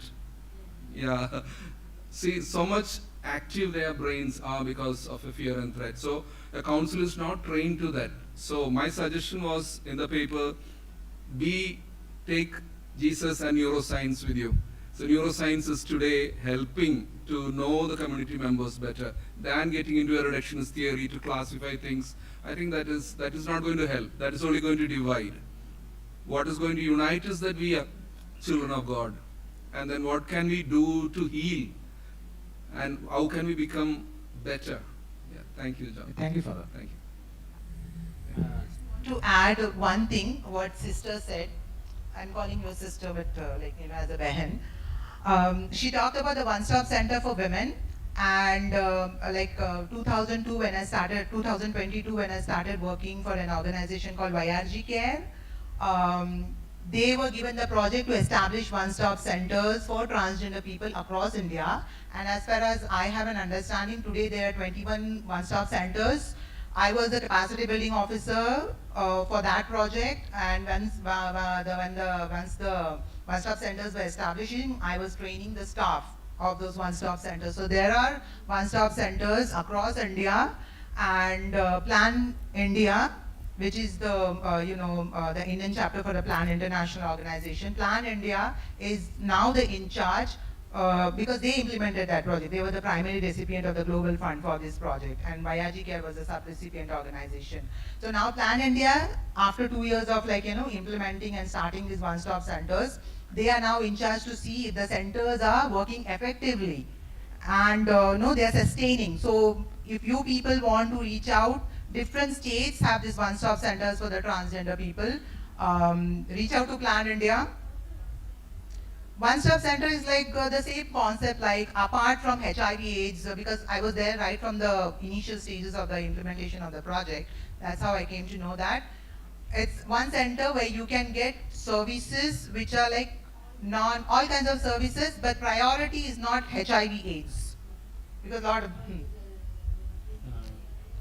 many services for the community members. How effective it is, I don't know, but there are centers. If you want to work, Plan India is an organization who is now responsible to see if they are working, effectively. I'm just giving you that information. Yeah, thank you, Sabina. Thank you.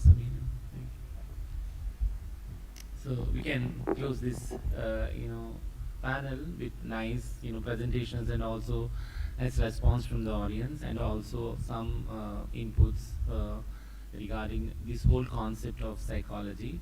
Thank you all. Thank you. Thank you. Good evening. So once again, thanks to Rachna, Sana, Anita, and Father Chilton. And friends, indeed it has been a very heart-warming day, a thought-provoking day. You agree? Yes. So shall we call it a day? And we have our meals at 7:30, and there is still more time to interact, and some surprise to you from Father. So once again, good evening. Let's give a good clap so that will energize all of you also. Little more energy, there is no energy, come on. Clapping hands also energizes you, that's why we are asking you to. Okay, there are a couple of things to be announced. Uttara, you must, the mother, Sweekar family, she is ready to give you her contact number or anybody wishes to speak to Uttara from the Sweekar, you are welcome to meet her and she will share her contact number with you, okay? So please feel free to approach Uttara and get the contact number. Sorry.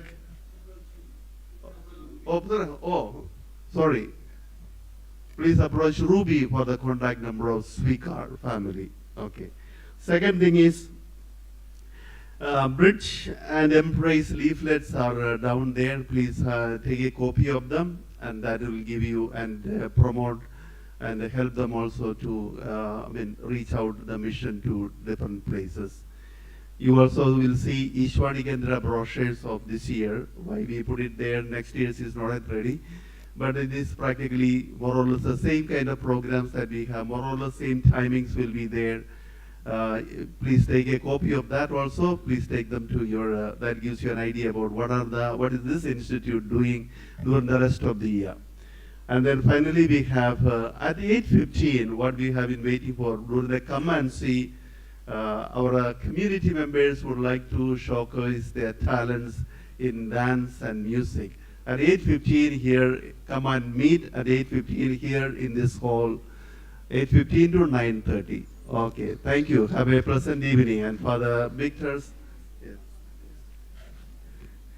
Dear friends, yes, it has been really a very, very engaging day.